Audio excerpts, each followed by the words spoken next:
Hey guys, and welcome to the Working Money Channel. So as of the time of this recording, XRP trading right now at about $1.19. I want to tell you guys a quick story. I got a call from a buddy of mine who I got into crypto in December of 2019. Okay, it was the last time I saw him. We haven't seen each other for a couple of years. Of course, there has been a pandemic going on, but he got into cryptocurrency December 2019. So he got into XRP, he got into Bitcoin originally. I do believe he did buy some Ethereum as well. And he got in and around here, all right?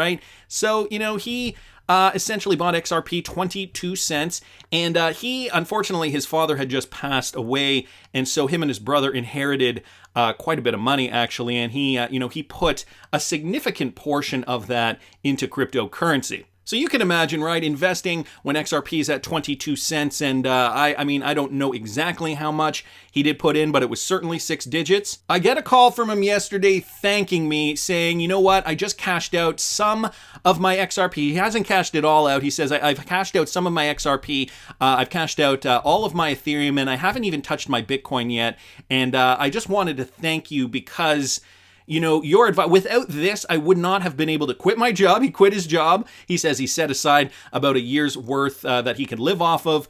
And he's also buying a house, and the house is over $1 million. He says he's buying a house in the city. He says mortgage free. He says, I wouldn't have been able to do this without you. And so he wanted to thank me, just basically calling me to thank me, to let me know that I changed his life. And, it really did make me smile because I feel like, I tell so many people about crypto in my real life. I mean, the channel is one thing, but, when you're talking to people, that you've had, that you've forged relationships with, and, they come to you and they say, look, you've actually changed my life. I wanted to thank you for that. I just thought I'd mention that because, people's lives will be changed. You just wait. He's still even holding on to some of his cryptocurrency for that one last push up. And, a lot of us, our lives will be changed as well once we see those new all-time highs. We're eyeing Q4 of 2021, perhaps Q1 of 2022. That is still the timeline. I wanted to bring this to you guys from Wrath of Kahneman, SBI Holdings. Ripple Invest Partner has merged SBI VC trade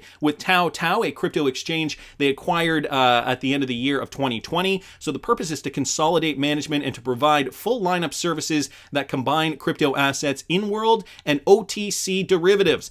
Wrath of Kahneman continues down here by saying, so Tao will no longer be a subsidiary. They've been integrated into SBI VC trade, just not held. And so more information with regards to that. He posts this article here, and just real quick, going to translate that. Tao is a wholly owned subsidiary of SBI Holdings and SBI VC Trade.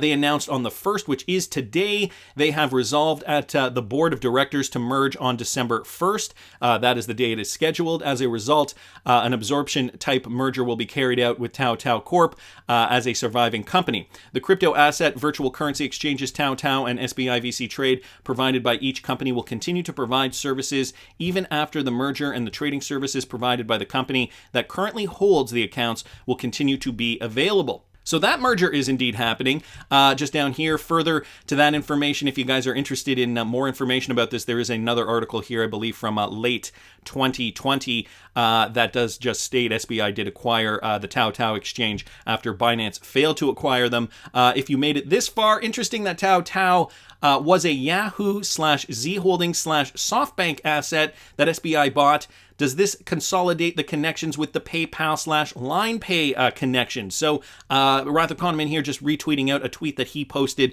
in October of 2020 with regards to that. Interesting connections there. Wanted to thank him for posting that. I want to keep moving with regards to the crypto space. XRP Crypto Wolf posting this. El Salvador's Legislative Assembly approved a $150 million trust fund to support the country's plan to make Bitcoin legal tender. So they are going all out with this. That amount could be further increased, according to a report in El Salvador's Diario de Hoy newspaper. The Central American country became the first in the world to make Bitcoin legal tender in June via a law set to take effect on September 7th, so about a week away. On the same day, El Salvador will launch a wallet called Chivo that supports transactions in US dollars, the country's national currency, as well as Bitcoin. The government first announced the planned trust in June as a way to help with converting between two currencies. According to the announcement from El Salvador's Legislative Assembly, the fund will aid in rolling out the 30 Bitcoin bonus that citizens will receive when they sign up for Chivo, which supports the conversion of cryptocurrency to dollars. El Salvador's President Nayib Bukele has underscored that citizens will have a choice about whether to download the app, although the $30 bonus will only be offered in Bitcoin. In addition, the government is also setting up 200 ATMs to support Bitcoin transactions. So it looks like they are putting in the infrastructure as well to support a country. And when you have a country this small, it is a lot easier, of course. It is really going to be an interesting little experiment. We know the IMF has gone on the record and said, no, this is no good. There's going to be so many problems that result from this. However, El Salvador, wants to reclaim financial freedom and financial independence. And, I guess I wonder how it's going to be implemented. I've talked on this channel in the past about this idea that if the people of El Salvador buy low, sell high, typical strategy for trading any crypto, they'll do well. But how many of them are not going to realize this? How many of them are going to perhaps, realize, look, Bitcoin's high. I'm going to buy a bunch of it now because, because this is what our president's doing, and I'm just going to get richer if Bitcoin keeps marching to the top. Now, there is this theory that we will see a prolonged bull run, in which case, sure, maybe that'll work out for them. However, if we do see a Bitcoin price go up past $65,000, and even if we do see a Bitcoin price go as high as, let's say, even $70,000, that would bring Bitcoin in at about here.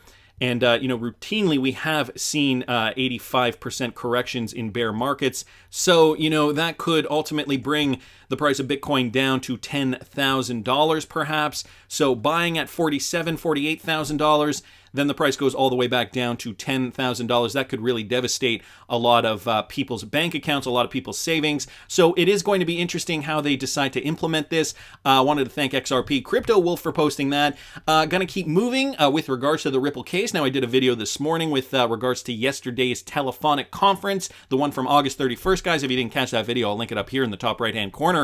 But it is about time. This from Arturo Portilla. Apparently, attorney Lilia Tesler, partner at Sidley Austin LLP, has been granted admission to appear in the SEC versus Ripple case as counsel for amicus curiae on behalf of the Digital Chamber. Now, for those of you guys who do not know what that is, the traditional role of amicus curiae, I know I'm probably not pronouncing that correctly, also known as a friend of the court, is to assist the court with its decision-making by ensuring that all relevant evidence and arguments are properly presented to the court. In most jurisdictions, the court's abilities to appoint amicus curiae is legislated. So she is there as almost like a helper for the court. And Michael at Val5 Links just posted this article with regards to this appointment. So the court has granted attorney Lilia Tesler's plea to practice pro hoc vice as a counsel for amicus curiae on behalf of the Chamber of Digital Commerce. It translates to Sidley Austin LLP's attorney Tesler offering the court her advice in her expertise of securities offerings, which happens to be the crux of the problem in the ongoing XRP lawsuit. So, as suspected when this court case began, a lot of these judges just do not have the know-how because they don't have the experience, because cryptocurrency is so brand spanking new that, a lot of the nuances to some of these crypto-related cases will go over their heads. So so she's going to be appearing here, helping kind of the court decipher the language, the crypto language, some of the more technical aspects perhaps. Lilia Tesler, the partner and head of Sidley's FinTech and Blockchain Group, has a concentrated practice around representing digital asset trading platforms, blockchain trading companies, U.S. and non-U.S. broker-dealers, financial service firms, and cryptocurrency funds. So clearly very, very versed in this. Good to have somebody on board who does have that knowledge. And, ultimately at the end of the day, it is up for the courts to decide the fate of cryptocurrencies. So, to get the experts in there, to get people who are, well-versed in this, I think is really important. Even Gary Gensler has said, I think XRP should have been deemed a security, but I will let the courts decide. Remember when Gensler said that? Well, here's a video just demonstrating CFTC's Commissioner Brian Quintenz, his opinion on setting policy through enforcement, brought to us by XRP. You amaze me here on Twitter. Well, listen to what he has to say here. I'll just play you this clip real quick. So I think, generally getting back to, setting policy through enforcement, I think an optimal approach to regulation especially of an incipient but growing market, is for the regulator to provide that market with clarity, with guidance, or even with some type of bright line test that gives some indication of the agency's potential interpretation of its own regulations. Something in which the SEC has not done for the cryptocurrency industry. So essentially Brian Quintenz criticizing, well, not so much saying it in this clip, but by extension criticizing what the SEC has done. And XRP, you amaze me just pointing out that fact. Head Jay Clayton wasn't listening to his peers. How about Gary Gensler asking for 19,000 plus XRP? Now, Brian Quintenz, his last day at the CFTC, his last day was yesterday. I'm honored to have served my derivatives market and public in this role over the last 4 years. My term expired in April of 2020, but I wanted to remain at the commission as long as possible to ensure my voice was heard during the transition. My last day will be on August 31st. So he posted this on August 19th. I'm so proud of building my service around 3 broad themes: orienting commission rules towards specific risks, embracing technology and innovation, and harmonizing regulations domestically and internationally. Regarding innovation specifically, I've been privileged to be in this role during the listing of BTC and ETH futures contracts, the proliferation of blockchain, custody of crypto inside the clearing infrastructure, and the rapid expansion of DeFi, which purports to realize the ultimate transparency, competition, innovation, reward dynamic of a true free market. So he is moving on to new things. Hester Peirce down here tweeted this out on August 19th. This is an older tweet thread, but just to give you guys some context here, congratulations to Brian Quintenz on your excellent work at the CFTC. I will miss working with you and learning from you on issues like swaps, security-based swaps, private fund regulation, and crypto. Clearly, these two obviously cut from the same cloth when it comes to cryptocurrency regulatory clarity. Unfortunately, now we do have Gary Gensler, a very different opinion on how a lot of this should be handled. But we did have Gary Gensler saying, right, I'm going to let the courts decide the verdict, the outcome of XRP, and we have to implement the rules as they come down the pipe. But I also just wanted to mention this, and a gem here from XRP Darren at Fame21More here on Twitter. This was back from 2018, and this is Brian Quintenz essentially saying Gary Gensler is an F-up. Listen to this.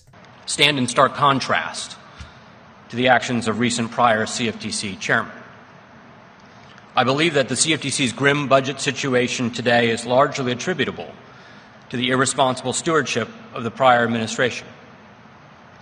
Under the leadership, or the leaderships, of Chairman Gary Gensler and Chairman Tim Massad, years of unrealistic budget requests, fiscal mismanagement, and political gamesmanship with Capitol Hill damaged our agency's reputation and our credibility with appropriators who, when now faced with choices between competing priorities, remember those affronts like yesterday. Ouch! Just slamming Gary Gensler, the former chair of the CFTC. His irresponsible stewardship of the CFTC, mismanagement of funds, has really just kind of made a mess out of everything over there. And again, this was back from 2018, but, Brian Quintenz not holding back on his opinion of Gary Gensler and their former administration, because you got to remember Gary Gensler was once the chairman for the CFTC. Now he's the head at the SEC. I mean, not to say that Gary Gensler has any part of this SEC lawsuit, but I wonder if if the judge sees a clip like this, if this would perhaps get the wheels turning in the back of her mind with regards to what the SEC's true mandate is, how they plan on controlling the cryptocurrency narrative, or attempting at least at trying to control the cryptocurrency narrative by allowing such coins to get the clarity like Bitcoin and Ethereum, yet holding back XRP. We're all still kind of scratching our heads as to why. And here's another one who doesn't respect the SEC. Remember this? I want to be clear. I do not respect the SEC. I do not respect them. But you're abiding by the settlement, aren't you? Because I respect the justice system.